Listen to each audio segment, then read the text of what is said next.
Y tengo en la línea al doctor Camilo Saavedra Herrera, investigador del Instituto de Investigaciones Jurídicas de la UNAM. El tema que queremos platicar con él es la Constitución de México, ya que es una de las cartas magnas más antiguas del mundo, aún vigente y con más modificaciones. Doctor, muy buenos días. ¿Cómo está, Aurora? Muy buenos días. Mucho gusto en saludarla. Buenos días a la Muchísimas audiencia. gracias por estar aquí con nosotros. Y Pues sí, efectivamente, como usted lo decía, tenemos una constitución que el día de ayer conmemoró los 106 años de su promulgación, y es una constitución que al mismo tiempo ha sido objeto de múltiples reformas. 252 decretos de reforma constitucional se han publicado hasta la fecha, el último de ellos el año pasado apenas. Y esto pues hace que nuestra Constitución destaque en el contexto internacional.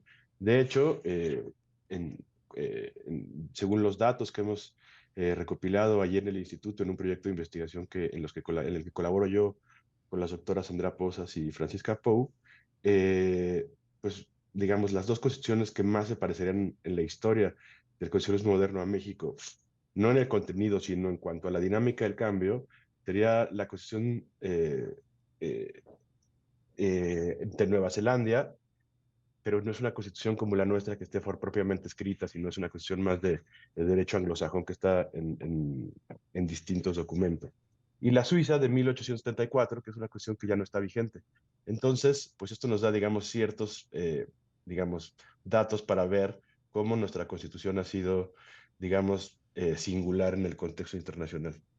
Y este cambio, digamos, para cerrar aquí, obviamente está asociado a múltiples cambios sociales, cambios políticos por los que ha pasado México. Pensemos, por ejemplo, en las reformas electorales, la reforma electoral del 77, del 86 y así sucesivamente hasta la de 2014.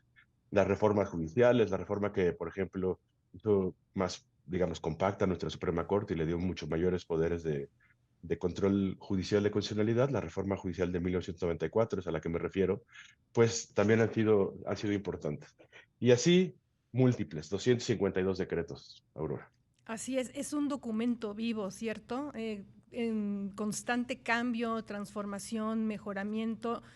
Eso queremos pensar, no queremos regresiones ni retrocesos, por supuesto, pero de alguna manera, a nivel internacional, ¿hay algún momento en que se diga, esta es la Constitución, se cierra, no cambia y habrá solamente cambiecitos menores, pero ya no sustanciales? ¿O es verdaderamente muy vivo el documento y tiene que estar cambiando, cambiando, cambiando? Pues mire, yo creo que podemos aprender de la experiencia internacional que todas las constituciones, digamos, lo que se ha visto en la práctica, necesitan cierta dosis de flexibilidad. ¿A qué me refiero? Necesitan poder actualizarse a nuevas condiciones sociales, porque de esto depende en buena medida su posibilidad de subsistencia y de convertirse verdaderamente en documentos y normas que regulen la vida social. Entonces, la flexibilidad es una característica importante. Por supuesto, no la flexibilidad ilimitada, porque de alguna manera esto podría ir en sentido contrario, ¿no? Es decir, bueno, que ya no hay una distinción entre lo que es constitucional y que está de alguna manera fuera de discusión y lo que sí es propiamente constitucional. En México tenemos este patrón de cambio constante, que es el de la reforma constitucional. En otros países, Ecuador es un ejemplo, nuestra región, por ejemplo, tienen otro patrón de cambio. Ahí, en lugar de estar reformando su constitución, como lo hemos hecho nosotros, ellos lo que han hecho es sustituir las constituciones. Han tenido múltiples constituciones vigentes en los últimos 40 años. Otro país, digamos, que tiene un patrón completamente distinto son los Estados Unidos, que tienen alrededor de 30 reformas. De hecho, algunas de ellas no han sido todavía ratificadas, en fin. Eh, y pues es una constitución que tiene 240 años, 230 años más o menos. ¿Y esto qué quiere decir? Que es la misma constitución, digamos, la función social de esa constitución es la misma. Pues no. Ahí, digamos, lo que han dicho los especialistas es que esta constitución se ha actualizado, sobre todo a través de la interpretación que hacen los jueces, particularmente de las juezas, los jueces que han integrado su Corte Suprema. Por eso es tan importante, si trasladamos esto, lo que ocurre en México con, digamos, la Suprema Corte de Justicia de la Nación, porque está llamada a ser el guardián de la supremacía constitucional. Y su tarea es muy compleja porque en México la supremacía constitucional tiene cierta singularidad, que es esta característica de cambio constante.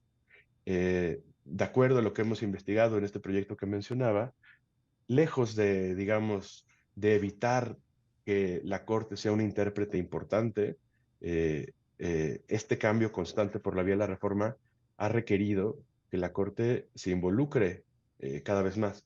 Para darle, digamos, algunos datos. Nuestra Constitución, cuando se promulgó, tenía poco más de 20,000 palabras. Hoy, solamente contando los artículos del 1 al 136, tiene poco menos de 80,000 palabras. Vamos a decir que se ha multiplicado por 4. Esto hace que haya, pues obviamente, no solo más texto que interpretar, sino muchas más tensiones al interior del texto. Y esto requiere, eventualmente, que ser procesado por los jueces, las juezas que integran nuestra Suprema Corte. Y pues esto hace que sea una función muy importante, como pues lo atestiguamos constantemente y lo seguiremos atestiguando en temas como, por ejemplo, las elecciones, de aprobarse la reforma electoral esta que estamos observando que viene. Claro, hablaba de que Ecuador más bien como que deroga constituciones y tiene nuevas. ¿Quién tendría que decidir eso en México y si es necesario tener un nuevo texto o no? Pues mire, yo creo que ¿cómo podemos responder la pregunta si es necesario o no? Habría una pregunta, digamos, técnica, que sería, ¿es necesario cuando ya tenemos muchas inconsistencias o cuando necesitamos, digamos, técnicamente depurar el texto constitucional? Pues ahí, digamos, sería una visión. Pero como bien sabemos, las constituciones no son solamente documentos jurídicos que tienen un tema o algunas características técnicas, también son pactos políticos. Y ahí es donde nos lleva a pensar que para poder decidir esta cuestión, pues necesitaríamos pensar en qué nos dice la experiencia, qué nos dice la experiencia nacional, qué nos dice la experiencia internacional.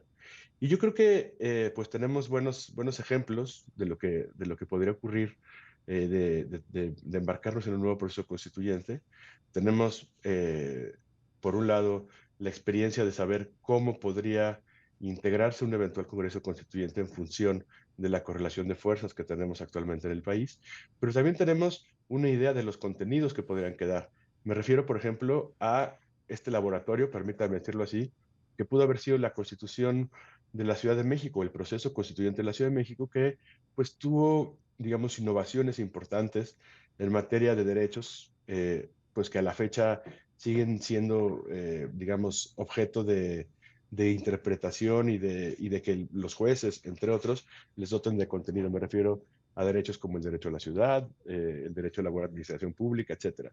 Y luego tenemos la experiencia chilena, ya vimos también qué ocurrió en Chile, pues digamos con este fracaso de la ratificación de la Constitución y el proceso en el que están de nueva cuenta. Entonces, yo diría, para cerrar, que pues no hay una respuesta unívoca a su pregunta, pero lo que sí sabemos es qué podríamos perder y qué podríamos ganar. Creo que en este momento tendríamos una Constitución que podría ser, digamos, muy orientada por la influencia internacional hacia el reconocimiento de derechos, lo cual no necesariamente está mal, pero también tendríamos una constitución que podría diseñar, digamos, un Estado en función de las características actuales del país y eso no necesariamente lo compartirían, digamos, todas las personas o generaría el consenso de todas las partes. Doctor Camilo Saavedra Herrera, investigador del Instituto de Investigaciones Jurídicas de la UNAM, muchísimas gracias. Que tenga No, buen al día. contrario, gracias por su tiempo. Para nosotros es un privilegio poder hablar con la gente de esto que es nuestra chamba cotidiana. Claro que sí. Buenos Que tenga días. buen día. Saludos a la audiencia. Hasta luego. Hasta luego.